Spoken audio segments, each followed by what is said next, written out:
It is often said that good habits can take you to the top, but bad ones can ruin you completely. Unfortunately, most people have bad financial habits that will never make them rich. In this video I'll tell you what these bad habits are, how to get rid of them and how to start building the right ones. So sit back and let's get started. Number 1. Bad financial habits. Probably everyone has some habits. Some people wake up at the same time every day, others make coffee as soon as they wake up. Financial habits refer to what we are used to doing with money. So a financial habit might be paying your rent every month.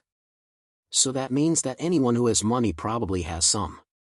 But some financial habits are bad and make a person's financial circumstances worse rather than better. So I'll tell you what they are. Imagine David. This David works in a good job and makes good money, but every time he gets a paycheck he spends it right away. He pays his rent and things like that, but when he has some left over, which is always, he buys something for himself that makes him happy. A lot of people behave exactly like David and argue that they have the right to buy something for themselves. That is true, but they could buy a lot more for themselves if they used their funds differently. Savings, for example. That's the easiest way. David always has some money left over but not enough to buy his dream car, so he uses it to buy something else, cheaper. But if he saved the money he had left, he could buy this car in time. Basically, it's a decision between short-term and long-term happiness. In hindsight it seems like an obvious choice, but in practice it's not so easy. I understand that you have to pay for a lot of things, and that you may not have much money left afterwards. This tip is just in case you have some left over. Another bad financial habit is that people don't keep records of their income and expenses. It may seem like a trivial thing, but there is real power in records. Try writing down what you spent and what you earned for 1 month and then look at the comparison. You might find something surprising. This will help you subconsciously spend less. Of course, I'm not telling you to write down every dollar, round the amounts to give you a general overview. Another bad habit is unnecessary debt. Our favorite David again. He decides to buy a car now, but because he doesn't have enough money he borrows. He thinks that borrowing is a great thing. It's not quite like that. Let's say he borrowed $12,900 for a car. The standard interest rate is about 16.5%, so he has to pay back $15,028 in a year. If he waited a year, he'd only pay a little more than the price of the car. Why a little more, you ask? It's because of inflation. If you're interested in how inflation affects prices, you can watch a video on inflation, link in the description.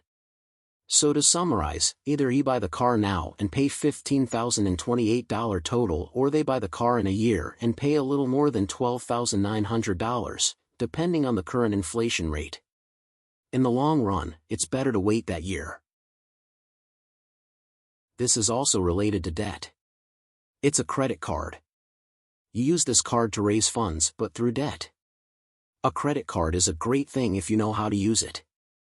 If you have absolutely no idea how to use it, I don't recommend getting one and instead get a standard debit card. The last bad habit I'll mention here is a lack of interest in building financial security for the future. Now I don't mean saving every dollar you have left. I mean long-term investments. Because some people don't care about investments or don't know anything about them.